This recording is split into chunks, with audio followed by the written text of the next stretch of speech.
O meio ambiente e as questões ambientais atraem cada vez mais a atenção do público. As agressões à natureza, que antes passavam despercebidas por muitos, se tornaram crimes previstos em lei e as penas não são leves.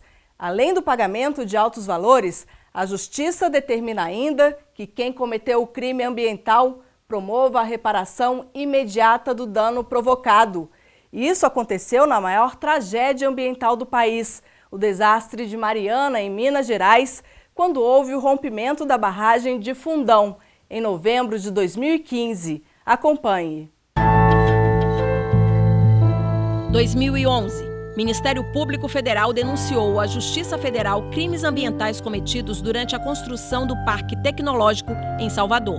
De acordo com o MPF, a obra resultou na devastação de vegetação em área de preservação permanente rica em espécies típicas da Mata Atlântica. 2012. Vazamento de óleo na Bacia de Campos, na costa do Rio de Janeiro. Mais especificamente, 3.000 barris de petróleo no Campo de Frade.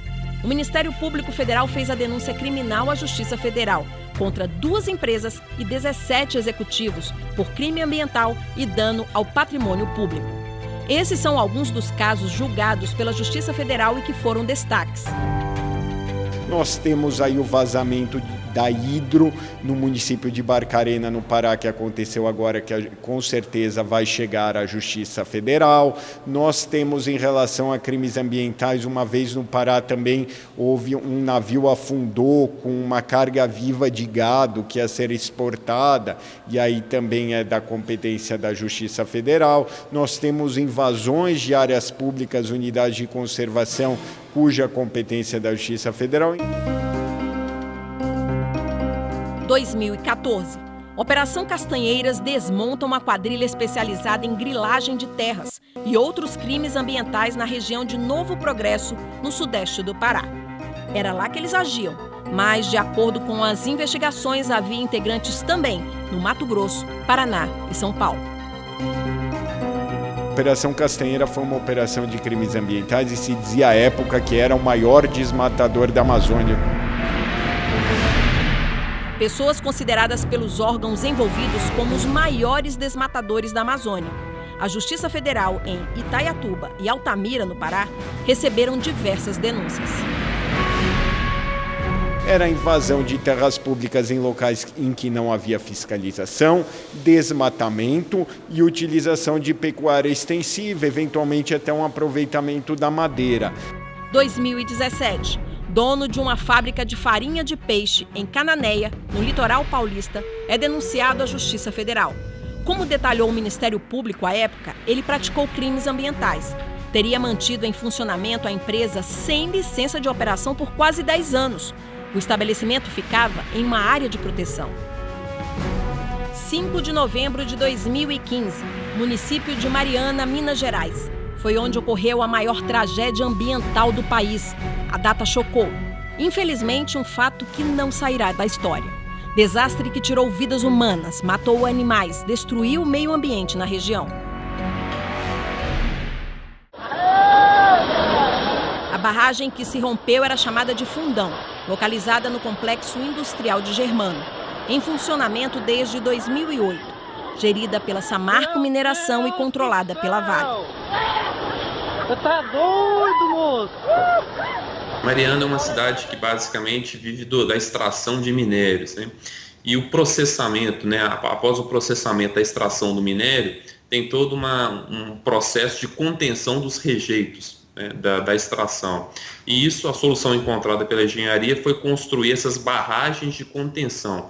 Então, após a extração do minério e feito o seu processamento, os rejeitos provenientes são guardados, contidos numa barragem.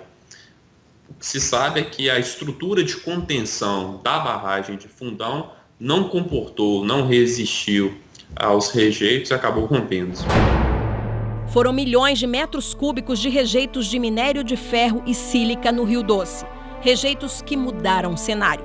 A lama percorreu um percurso de 630 quilômetros, desde Mariana até a foz do Rio Doce, no Oceano Atlântico.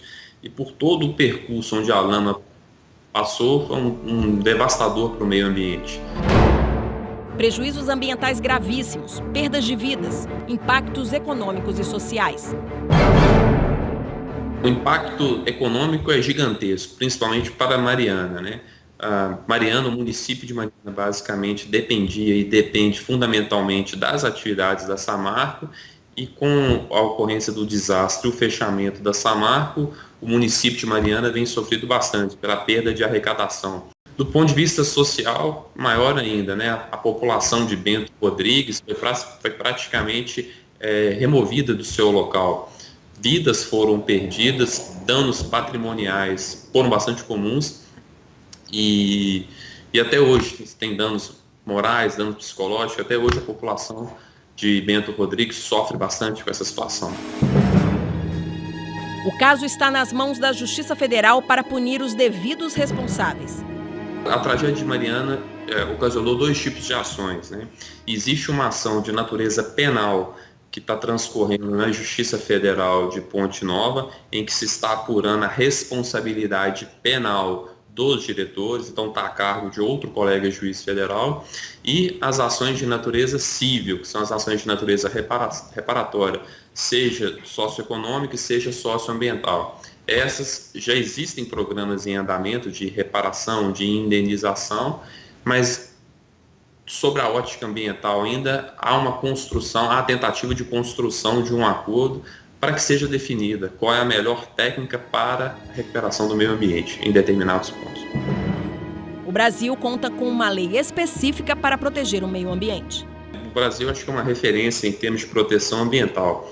Para começar, nós temos todo um arcabouço normativo de proteção do meio ambiente, a começar pela própria Constituição da República, no seu artigo 225, que tratou especificamente, em âmbito constitucional, do tema da proteção do meio ambiente. E em âmbito infraconstitucional, existem várias leis que procuram resguardar a integridade do patrimônio ambiental brasileiro.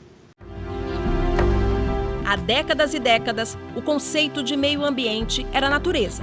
Hoje se sabe que é muito mais do que isso. Respeitar o ecossistema é manter riquezas que asseguram a sobrevivência. É manter a existência das espécies. É garantir a permanência da vida humana.